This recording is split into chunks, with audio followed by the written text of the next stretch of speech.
Main motto है कि आज राष्ट्रीय पंचायती राज दिवस है। आज ही के दिन हमारा जो संविधान में संशोधन हुआ था 1992 में, जिसमें पंचायती राज को संवैधानिक मान्यता दे दी गई थी। किसी भी देश को चलाने के लिए एक हमारे जो जनप्रतिनिधि होने चाहिए। जनप्रतिनिधि जो हमारे थे वो पहले जब हमारा देश आजाद हुआ 1947 को, हमारे पास सांसद यानी सांसद जो होते थे वो हमारे देश की जो सबसे बड़ी पंचायत है, जिसको हम लोकसभा कहते हैं, जो प्रधानमंत्री का चुनाव करती है, वो थी। उसके बाद हमारे राज्य थे, राज्य में जो हम एमएलए बनाते हैं वो थे। लेकिन जो हमारे छोटे छोटे कस्बे, गांव, छोटे बड़े शहर, उनमें आम जन तक, छोटे छोटे घर तक, गरीब तक कैसे सुविधाएं पहुंचे, किसको पता चले कि उसके पास अनाज की कमी है, उसके पास घर नहीं है, उसके पास रोजगार नहीं है, गांव के उस महिला के पास खाने की रोटी नहीं है। ये सब जानकारी कैसे प्राप्त होगी जब छोटी पंचायत भी हमारे देश में होंगी। तो ये छोटी पंचायतें बनाई गई। इसका जो एक समिति का गठन किया गया, जिसको हम बलवंत राय मेहता समिति कहते हैं।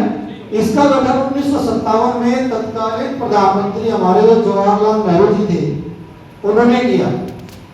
उन्होंने करने के पश्चात इस समिति ने जनवरी 1957 में इसका गठन किया और नवंबर 1957 को इस समिति ने अपनी रिपोर्ट प्रस्तुत कर दी। इस रिपोर्ट में त्रिस्तरीय पंचायत का सुझाव दिया गया, जो आज लागू भी है, जिससे हम सबसे पहले बनाते हैं गांव में होता है सरपंच, ग्राम पंचायतें होती है ना। आप सभी उस चुनाव में बढ़ चढ़कर हिस्सा लेते हैं। इसमें मेंबर सरपंच का चुनाव किया जाता है, यानी पंच और सरपंच का, ठीक है। और उसके बाद होता है ब्लॉक समिति, सुना होगा आपने, ब्लॉक समिति। ये भी एक पंचायत का एक हिस्सा है। ब्लॉक समिति 12 गांव, यानी जो पूरा ब्लॉक होता है 12 गांव का, 10 गांव का, 20 गांव का, वो पूरे के पूरे गांव मिलकर एक पंचायत का गठन करते हैं।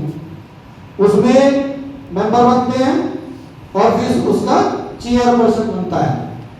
फिर वो ब्लॉक स्तर पर अपनी पंचायत को चलाते हैं। तीसरा था जिला परिषद।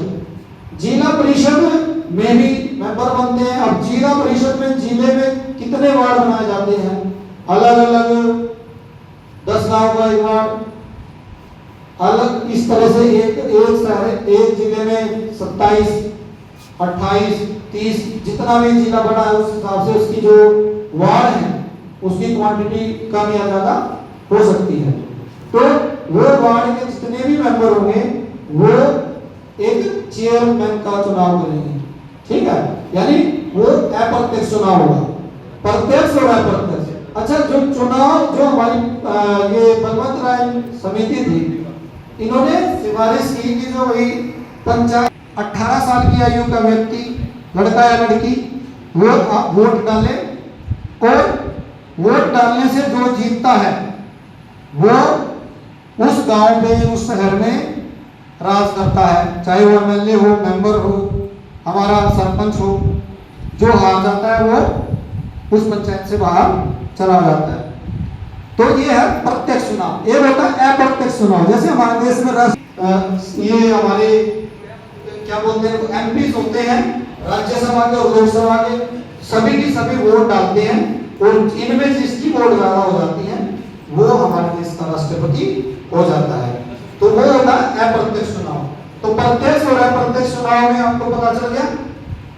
आज भारत में लगभग 2.5 लाख यानी लगभग 2.5 लाख 2,51,000 पंचायतें हैं हमारे देश में। तो ये देख लीजिए कि हमारा देश कितना बड़ा है और हमारे हरियाणा में 6,228 पंचायतें हैं। तो धीरे धीरे अच्छा इस समिति ने एक और किया कि हमारी अब हमने पंचायत बना दी, सरपंच बना दिया, गांव में अब उसको चलाने के लिए पैसा चाहिए। अब वो पैसा कहां से आए? उस पैसे को अरेंजमेंट करने के लिए राज्य सरकारों की एक जिम्मेदारी लगाई गई कि प्रत्येक गांव में विकास कार्यों के अनुसार उसकी वहां की स्ट्रेंथ के अनुसार कितने लोग वहां पे रहते हैं, कितना बड़ा गांव है, उसके साथ वहां पे पैसे देने का काम किया गया। इसके अलावा गांव की कुछ पंचायत की जमीन होती हैं उनको वो किसी पट्टे पे दे के पैसे कमा के हमारे आदरणीय जीआई जी सुब्रमण्यम साहब आप सभी के बीच में आए हैं। उनका जोरदार तालियों से स्वागत करते हुए और आप सभी बहुत बहुत आपका धन्यवाद। बैठिए। तो हमारे गांव में जो पंचायती जमीन होती है वो जमीन यानी गांव के विकास में, गांव किसी गांव में कोई नली टूटी हुई है, गली टूटी हुई है या कहीं सीवरेज लीकेज है, कोई भी समस्याएं हैं या किसी के घर के आगे कोई कवर करना है नाली को, इस तरह के कोई भी काम है छोटे मोटे वो गांव का सरपंच कवर करता है। इस तत्कालीन प्रधानमंत्री हमारे जवाहरलाल नेहरू जी ने बनाई थी, उसने उसके लगभग जितने भी उसकी सिफारिशें थी